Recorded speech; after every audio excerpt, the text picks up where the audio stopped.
මේ වැරදි තුන නිසා ඔයාගේ ස්කූටර් එකේ එන්ජිමයි ගියර් බොක්ස් එකයි ඉක්මනින්ම විනාශ වෙලා යනවා. ලංකාවේ ගොඩක් අය පාවිච්චි කළාට ස්කූටර් ගැන මේ දේවල් දන්නේ නැහැ. අංක 1.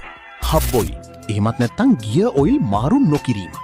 ගොඩක් අය එන්ජින් ඔයිල් මාරු කරාට පිටිපස්සේ රෝදෙට එන ගියර් ඔයිල් මාරු කරන්න අමතක කරනවා. මේ නිසා කාලයක් යද්දී ගියර් බොක්ස් එක ඇතුලේ කෑලි ගෙවිලා පිටිපස්සේ රෝදින් හූ ගාලා ලොකු සද්දයක් එන්න ගන්නවා. ඒ නිසා નિયમિત කාලෙදී අනිවාර්යයෙන්ම හබ් ඔයිල් මාරු කරන්න. අංක 2. බ්‍රේක් අල්ලගෙන රේස් කිරීම. ට්‍රැෆික් එකේදී හරි කන්දක් නගිද්දී හරි පස්සට යයි කියලා බය වෙලා ගොඩක් අය බ්‍රේක් එක තද කරගෙනම ට්‍රොටල් කරනවා. මේ විදියට කරාම ස්කූටර් එකේ ක්ලච් ෂූ එකයි CVT බෙල්ට් එකයි අධික ලෙස රත් වෙලා පිච්චිලා යනවා.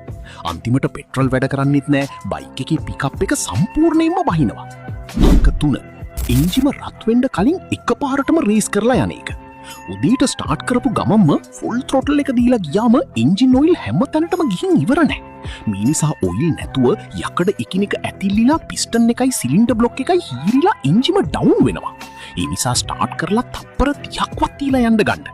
මේ පුංචි දේවල් ටික ගැන සැලකිලිමත් වුණොත් ඔයාගේ ස්කූටර් එකත් ලෙඩක් නැතුව අවුරුදු ගාණක් පාවිච්චි කරන්න පුළුවන්. ඔයාගේ ස්කූටර් පදින යාළුවන්ටත් බලන්න අනිවාර්යයෙන්ම මේ වීඩියෝ එක ෂෙයා කරන්න.